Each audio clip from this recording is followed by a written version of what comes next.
Hi అండి, welcome to our channel smart Akshara. ఈరోజు చింత చిగురు రొయ్యల కర్రీ ఎలా ప్రిపేర్ చేయాలో చూద్దాం. సమ్మర్ సీజన్లో దొరుకుతుంది కదా ఈ చింత చిగురు. దీంట్లో రొయ్యలు వేసి వండితే చాలా టేస్టీగా ఉంటుంది. ఒకసారి మీరు కూడా ట్రై చేయండి. చింత చిగురు అంటే చింత చెట్టుకి లేత చిగురులు ఉంటాయి కదా, అవి కోసుకొచ్చి వాటిని రెడీగా ఉంచుకోవాలి. రొయ్యల్ని కూడా స్టవ్ మీద ఒక కళాయి పెట్టుకొని లైట్గా వేయించుకోవాలి, కలర్ చేంజ్ అయ్యే వరకు. ఆయిల్ ఏమీ వేయకూడదు, డ్రై రోస్ట్ చేసుకోవాలి. చింత చిగురులో పుల్లలు లాంటివి అవి తీసేసి ఓన్లీ ఆకుల్నే ఇలా మెత్తగా నలుచుకొని రెడీగా ఉంచుకోవాలి. ఈ డ్రై రోస్ట్ చేసుకున్న రొయ్యలు ఉంటాయి కదా, వాటికి ఉన్న తోకల్ని ఈకల్ని తీసేసి హెడ్ పార్ట్ ఉంటుంది కదా అది కూడా తీసేయాలి. తలలాగా చిన్నగా కనిపిస్తుంది, అది కూడా తీసేసి వీటిని క్లీన్గా రెడీగా ఉంచుకోవాలి. ఇవి మొత్తం ఇలా సపరేట్ చేసి నీట్గా రెడీ చేసుకున్నాక వీటిని వాటర్లో వేసి కడిగి ఉంచుకోవాలి. నెక్స్ట్ కర్రీ వండుకోవడానికి స్టవ్ మీద ఒక గిన్నె పెట్టుకొని అందులో కొంచెం ఆయిల్ వేయాలి. ఆయిల్ వేడయ్యాక తాలింపు గింజలు, ఎండుమిరపకాయలు వేయాలి. ఇవి కొంచెం ఫ్రై అయ్యాక ఆనియన్స్, పచ్చిమిర్చి కూడా వేసి వీటిని కూడా కొద్దిసేపు ఫ్రై అవ్వనివ్వాలి. ఆనియన్స్ ఫాస్ట్గా వేగడానికి కొంచెం సాల్ట్ వేసి ఫ్రై చేసుకోవాలి. ఈ ఆనియన్స్ కొంచెం కలర్ చేంజ్ అయ్యాక దీంట్లో అల్లం వెల్లుల్లి పేస్ట్ వేయాలి, ఒక 1 స్పూన్ దాకా. చూసారు కదా, చింత చిగురు ఇలా మెత్తగా నలుచుకొని ఉంచుకోవాలి. ఈ ఆనియన్స్ కొంచెం ఫ్రై అయ్యాక ఇందులో కొంచెం పసుపు, కొంచెం కరివేపాకు వేయాలి.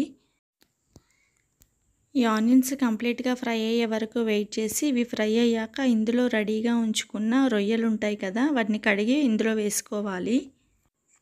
ఈ రొయ్యల్ని ఆయిల్లో బాగా ఫ్రై అవ్వనివ్వాలి కొద్దిసేపు. ఈ రొయ్యలు అనేవి ఈ ఆయిల్లో కొద్దిసేపు ఫ్రై అయితేనే బాగుంటాయి, లేకపోతే పచ్చి పచ్చిగా ఉంటాయి. ఇలా గంటెతో కలుపుకుంటూ కొద్దిసేపు ఫ్రై అవ్వనివ్వాలి. నెక్స్ట్ ఇందులో చింత చిగురు ఎంత క్వాంటిటీ తీసుకున్నామో దానికి తగ్గట్టు వాటర్ పోసుకోవాలి. ఉప్మాకి ఎలా వాటర్ పోసుకుంటామో అలాగా ఇందులో వాటర్ పోయాలి. మేమైతే 1 గ్లాసెడు వాటర్ దాకా పోసాము. నెక్స్ట్ ఇందులో రుచికి సరిపడా సాల్ట్ వేయాలి, కారం కూడా వేయాలి. సాల్ట్, కారం వేసాక ఈ వాటర్ని మరగనివ్వాలి.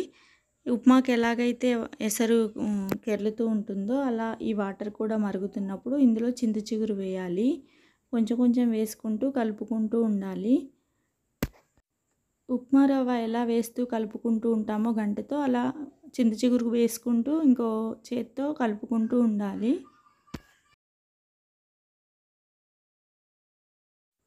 ఇలా చింత చిగురు మొత్తం వేసాక ఇందులో 1 స్పూన్ దాకా ధనియాల పొడి వేయాలి, ఒక చిటికెడంతా గరం మసాలా కూడా వేయాలి.